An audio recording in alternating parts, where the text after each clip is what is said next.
Welcome to the Chinese Lore Podcast, where I retell classic Chinese stories in English. This is episode 46 of Journey to the West.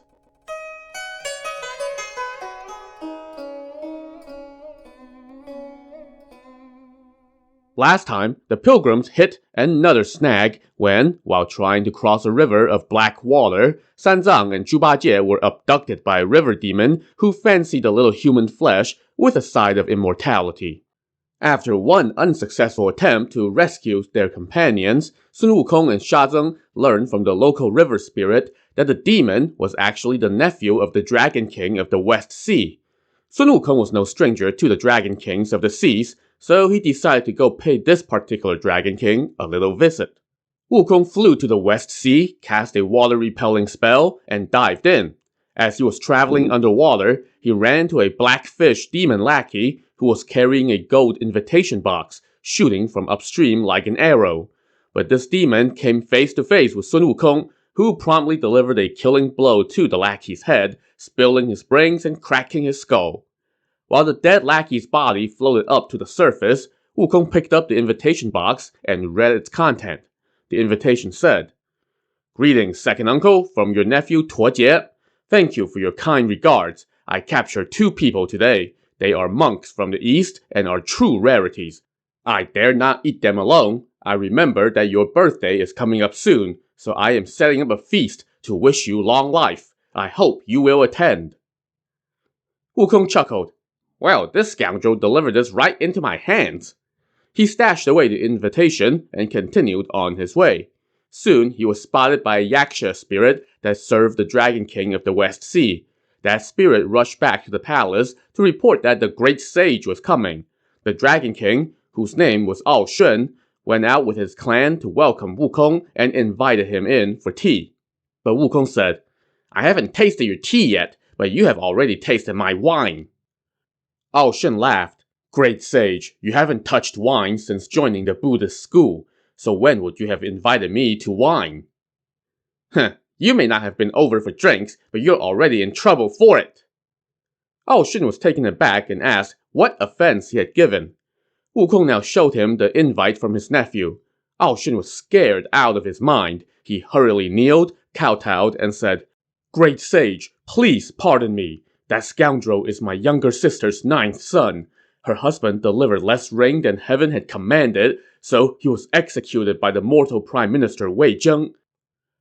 So, if you had listened to supplemental episodes 1 through 3, you would recognize that this unfortunate brother-in-law of Shun's was none other than the Dragon King whose execution led to the Tang Emperor's trip through the underworld, which in turn led to the commissioning of Sanzang's pilgrimage.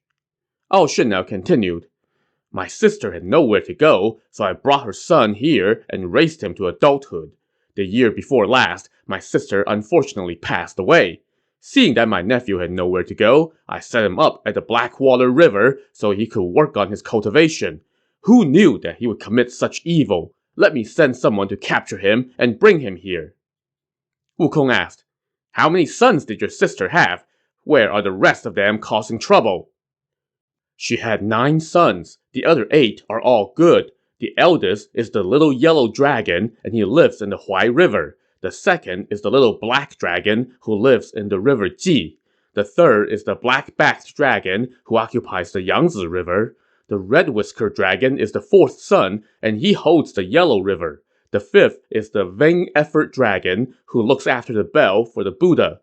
Guardian dragon is the 6th, and he sits guarding the roof of the heavenly palace. Respectful dragon is the 7th. He holds up the winged column at the Jade Emperor's court. The 8th is Clam Dragon, who lives with my eldest brother on Mount Tai.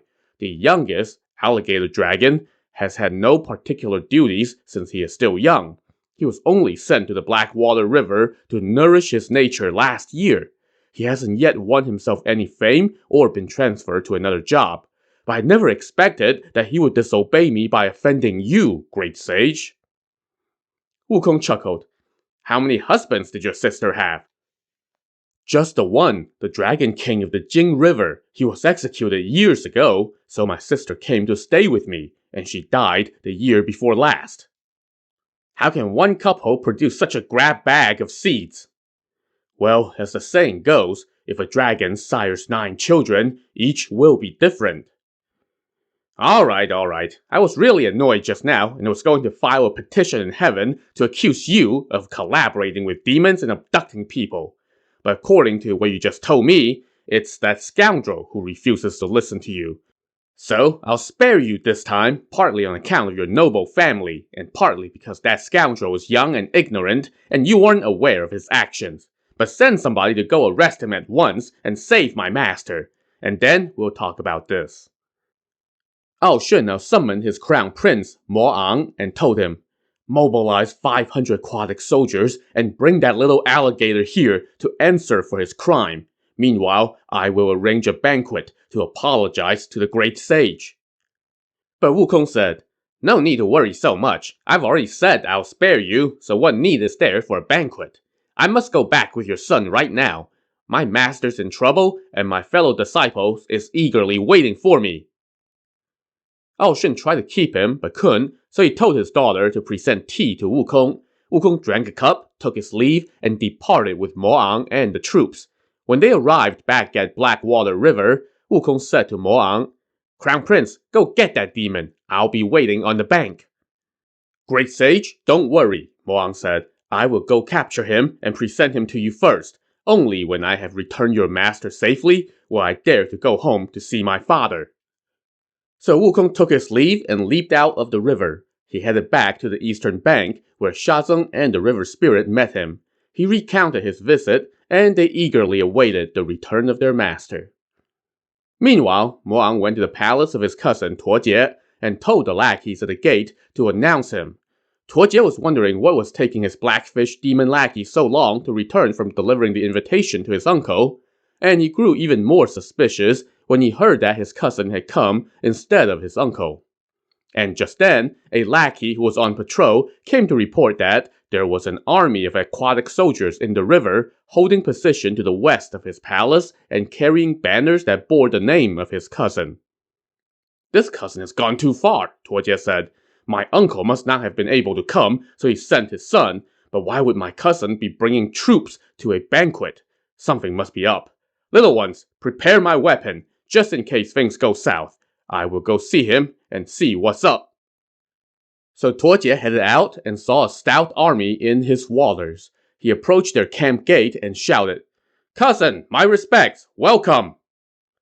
The guards went into camp to report this, and soon Mo Ang came out, donning a golden helmet and carrying a triple-edged short staff. Why are you here? Mo Ang said. Tuojie replied, I had sent an invitation to my uncle this morning. I figured that he must be busy, and so he sent you. But why did you bring an army to attend a banquet? And why do you refuse to come into my palace, and instead are garrisoned here? And why are you dressed in armor and leading troops? Why did you invite my father? Mo Ang asked. Tuojie answered, I have received much kindness from him, but I haven't seen him in a while and haven't had the chance to repay him.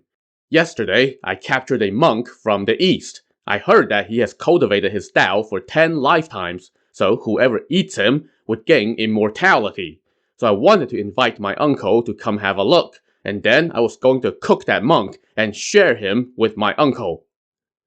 Mo Ang shouted, You are an idiot! Do you know who that monk is? He's a monk from the Tang Kingdom, heading west to fetch scriptures. But do you know the skills of his disciples? He had a long snout monk with him called Jie. I captured him too and was going to eat them together. He had another disciple named Shazong, a tall, dark fellow with a sullen face, and he wields a Buddhist staff. Yesterday, he came to demand his master back, but I went outside and sent him scurrying. He didn't seem like much. So you don't know? He also has a senior disciple. It's the great sage who turned heaven upside down 500 years ago. He is protecting the Tang monk on his pilgrimage. The Bodhisattva Guanyin guided him toward this path.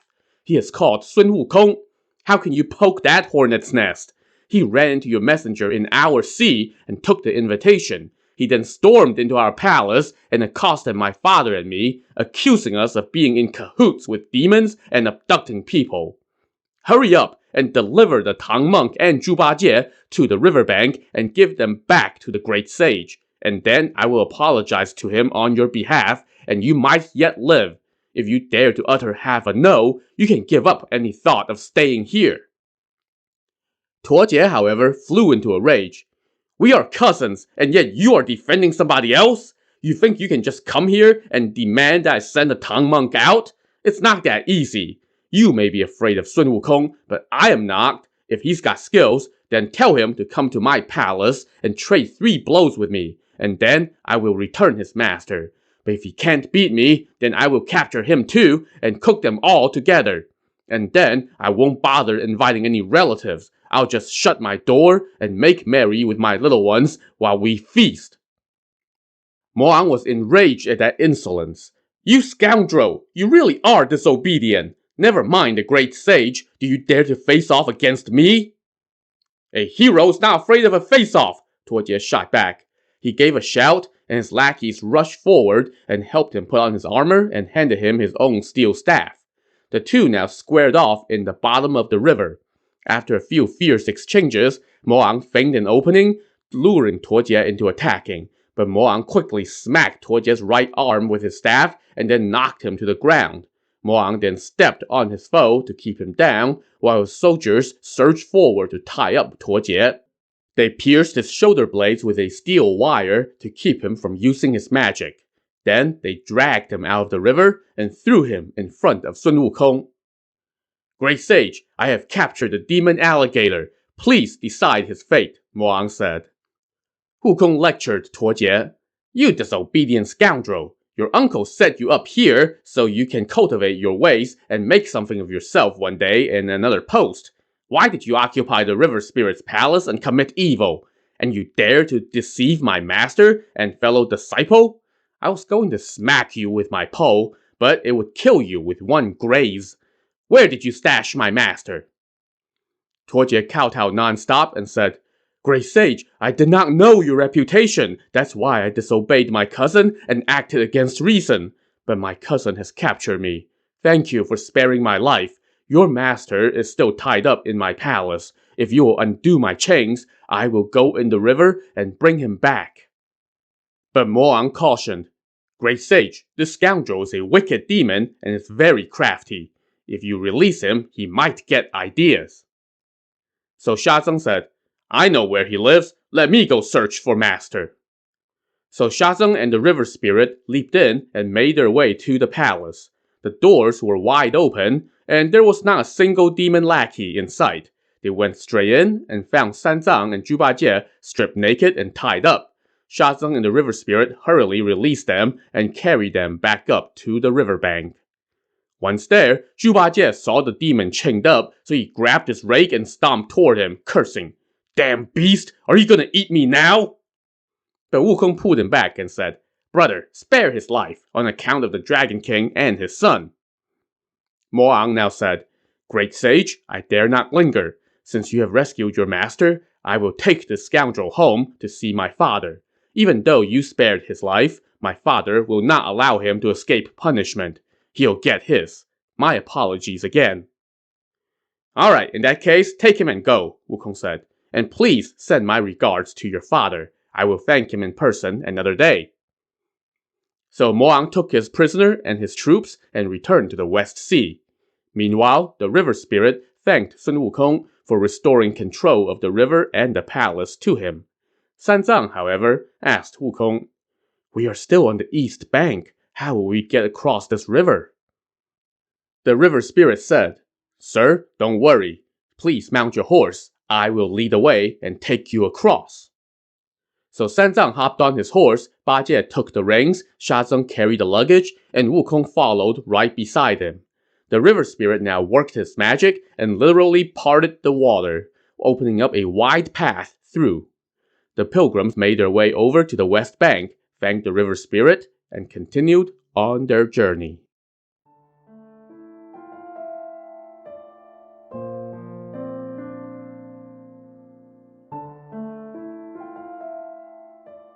The traveling party weathered snow and wind for a good while on the road.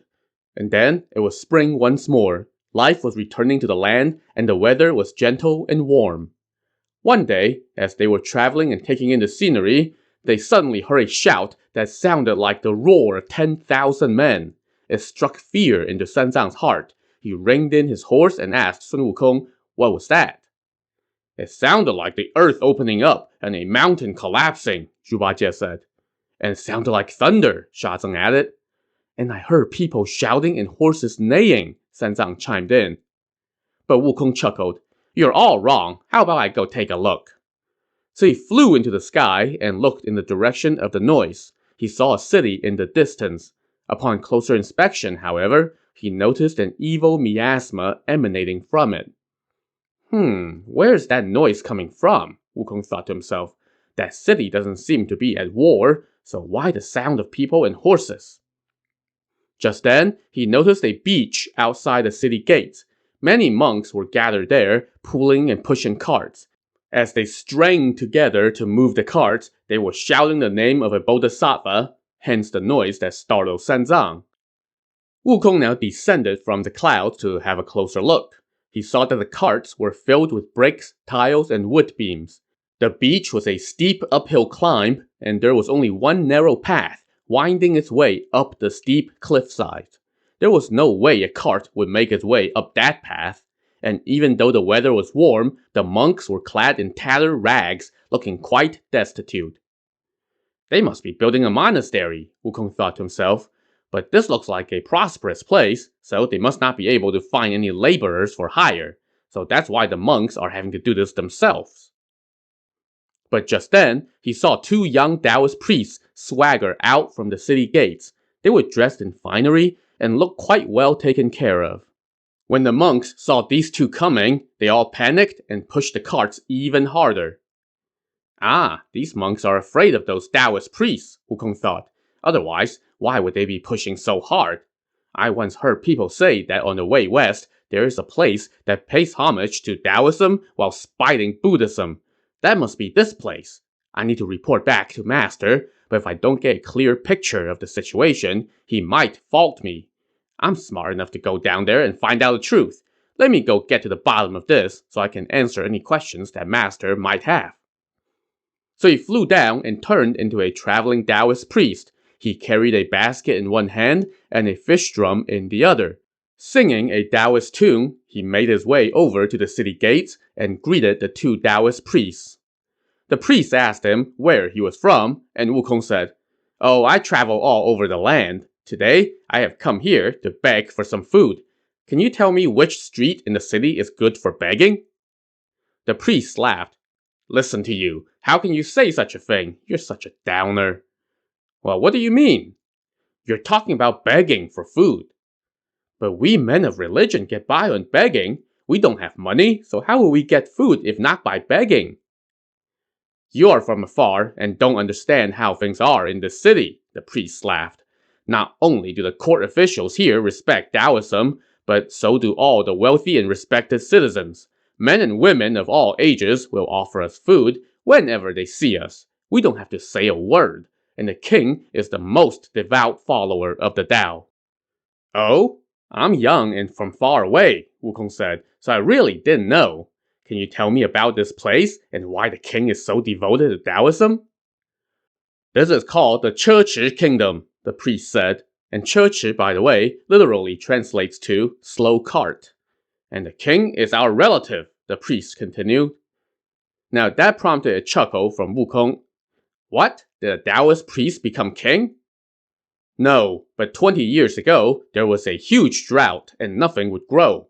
The king, his court, and the people all offered penance and prayers, but they were in dire straits. Suddenly, 3 Taoist immortals descended from heaven and saved them." "Who were the 3 immortals?" "They are our school's masters." "What are their names?"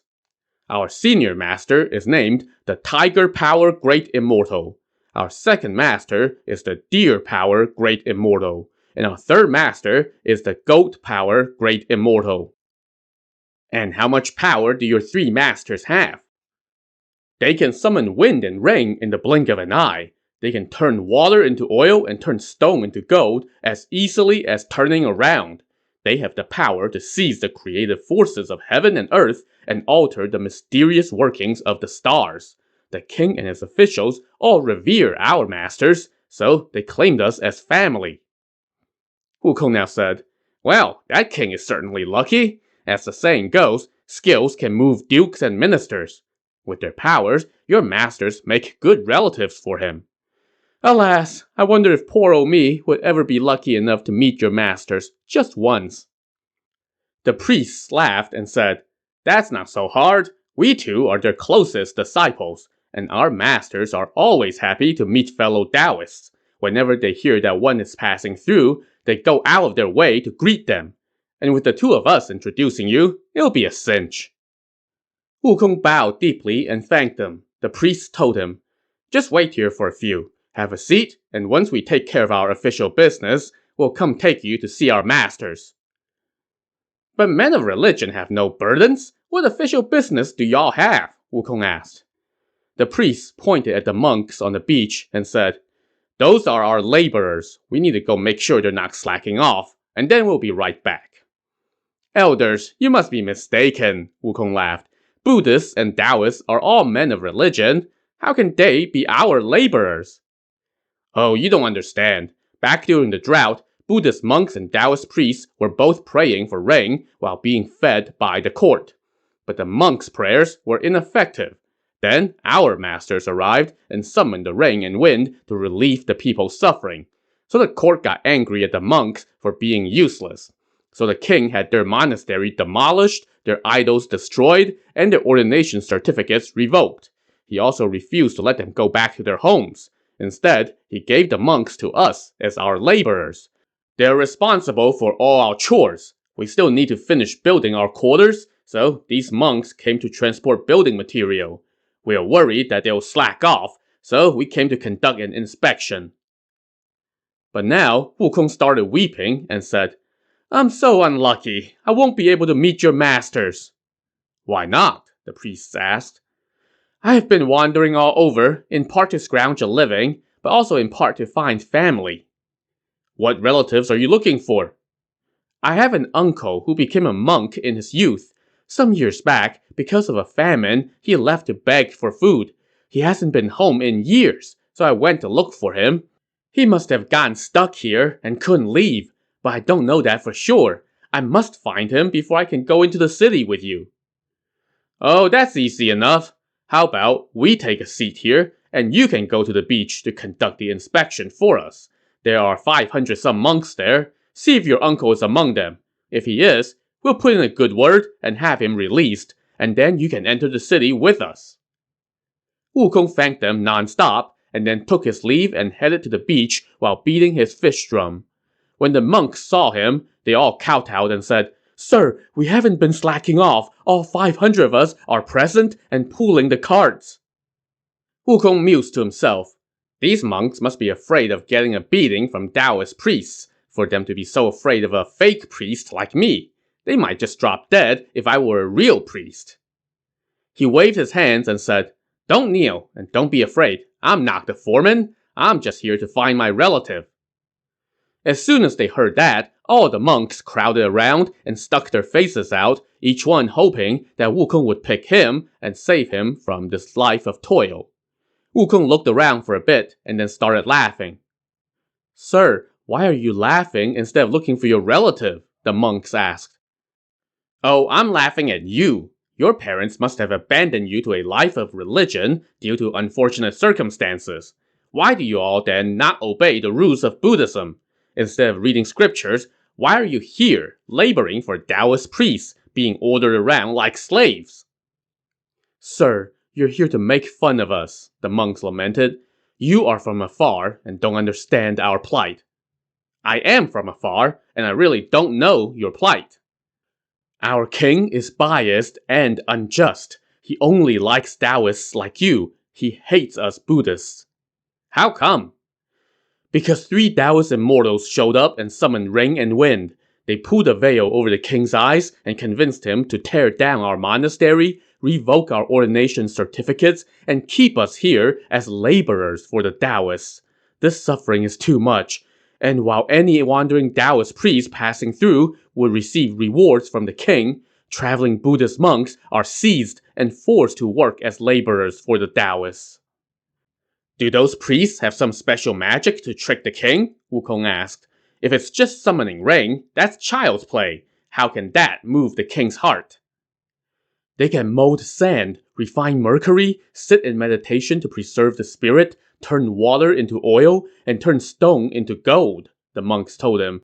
Right now, they're building a Taoist temple to the three pure ones, where the Taoists will chant scriptures day and night before heaven and earth and pray for immortality for the king. That's how they won him over. Ah, so that's how it is. Well, why don't y'all just leave? We can't. Those Taoist immortals convinced the king to have likenesses of all of us painted and hung up everywhere. This slow cart kingdom's territories are vast, and there's a painting of us hanging in every county, town, and village center, and they carry the king's personal decree. Any official who captures a monk gets promoted 3 levels. Civilians who catch a monk get 50 taels of silver. And not only us, but anyone who's bald or just have very few hairs can't run away either. And there are guards everywhere, so we have no choice but to suffer here. So this is sounding more and more like a case right up Sun Wukong's alley. To see what he'll do about it, tune in to the next episode of the Chinese Lore Podcast. Thanks for listening.